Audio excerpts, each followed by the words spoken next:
الأول كما ذكرت وتوقعت.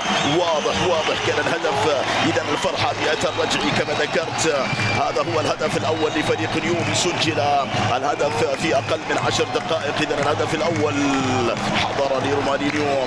العقرب حضر في هذا الوقت وتقدم فريق نيوم يضرب بقوة في بداية هذه المباراة وسط جمهور الحاضر والجمهور الذي يتابع. هنا اللقطة في التسديدة، نعم كل اللاعبين، نعم هنا اللاعب الذي تراجع متأخرا وبالتالي الكرة لم يكن هناك تفاهم بشكل كبير من مدافع فريق العين، بقي وحيدا هناك أحد اللاعبين وبالتالي كسر التسلل. ورومانينيو هنا يحتفل بالهدف مع عبد الله الزيد ومع جمهور نيوم الحاضر. هذه التدخلات أحمد حجازي بالتأكيد أطول اللاعبين قام. هناك التوجيهات. هنا الكرة إلى البريك، بحث العرضية. هنا الكرة والرأسية والكرة مرة أخرى خطرة لفريق نيوم.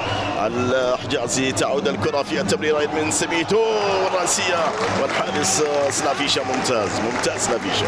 الكرة كانت في العارضة، أرضيات البريك الآن حضرت ورأسية حجازي كانت في العارضة. سلافيشا كان يتابع هذا الجمال في العرضية. وهنا سميتو في اللقطة ممتازة من اللاعب الغيني كيف لعب الكرة بأضرة إلى حجازي في المحاولة الآن في التمريرة الطويلة ورأسية. مباي في الكرة لعبد الله الزيد، لمسة ساحرة والتسديدة ولكنها الكرة في الشباك. يا للروعة مهند السعد. هذه العرضية أحمد حجازي شاهد. تكتمل الصورة، تكتمل لامس الكرة مباي تياني.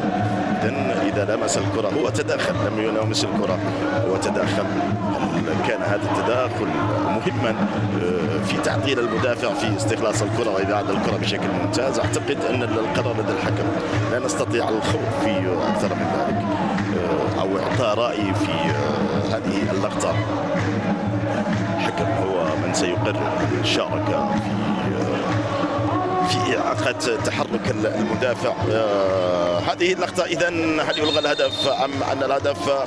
إذا الحكم يلغي الهدف. أحمد حجازي وبقية الأسماء. هنا الكرة في المحاولة ولكن الحارس سلافيشا.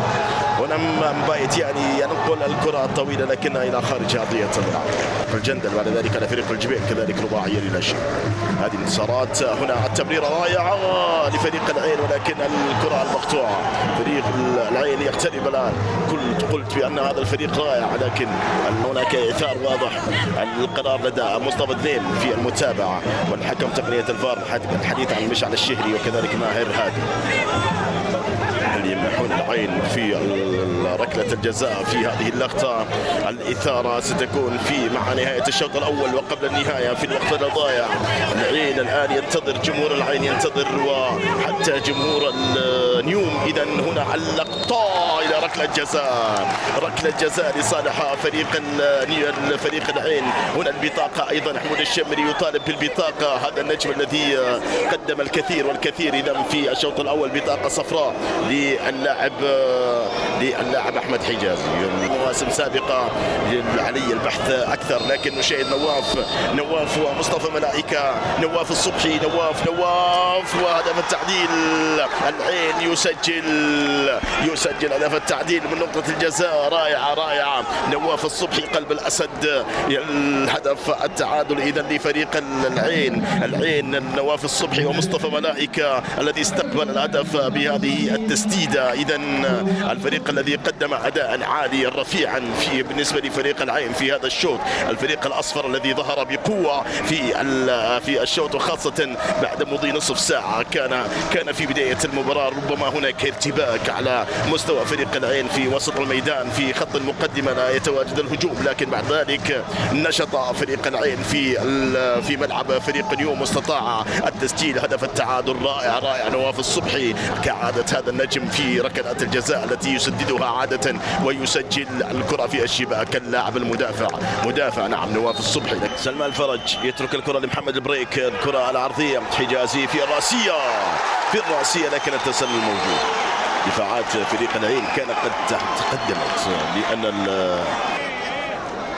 هذه هي اللقطة. إذا حجازي في التقدم في التسلل. هل كانت يد حجازي متقدمة؟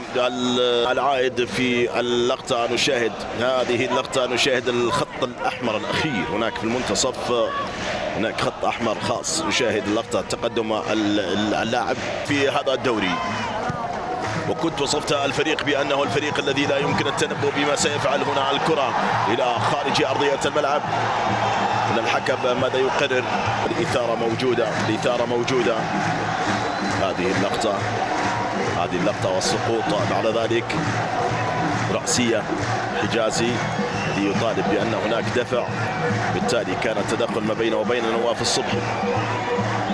هذا هو التدخل والإبعاد بعد ذلك. جوار سلمان في العرضية، من يقابل رأسية خطرة في العارضة مرة أخرى تعود، والتسديدة إلى خارج أرضية الملعب. أعتقد أن الرأسية الأولى كانت من مدافع فريق العين، من لاعبي فريق العين. وكذلك اليوم هنا البريك في المحاولة في الطرف اليسار. البريك الآن سينقل الكرة الطويلة لمهند في المكان الصحيح. لا يوجد تسلل هنا. مهند السعد في روما في التسديدة على مرتين، ولكن الكرة المقطوعة تعود لسلمان لمهند في المرور. مهند إلى سلمان ينقل الكرة الطويلة، ولكن الإبعاد ممتازة من عبد الله. الإبعاد من الدفاع قتال إلى الكرة الممررة الآن في التمريرة ممتازة كانت من عبد الملك. كرة خطرة العياري في التدخل الآن في العرضية، ولكن إلى خارج أرضية الملعب. الفا سميدو في التسديدة، لكنها تعود مرة أخرى إلى سلمان إلى حجازي في العرضية. بهذه الطريقة رأسية عبد الله الزيد، لكن الحارس صالح فريق النيوم عبد الله الزيد في العرضية إلى روما، ولكن الحارس ممتاز لافيشا ما يرى يعني الحل ويصطدم بفريق النيوم. ولكن هنا الكرة في الرأسية ممتازة، والكرة إلى خارج أرضية الملعب. سلافيا ميدو ألفا في المحاولة. هذه اللقطة لعبة رأسية حمد الأخيرة للعاب.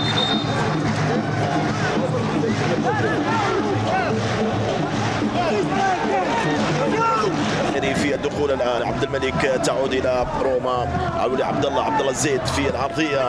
هنا امباي إلى روما خطرة إلى كارلوس. هنا الحارس سلافيشا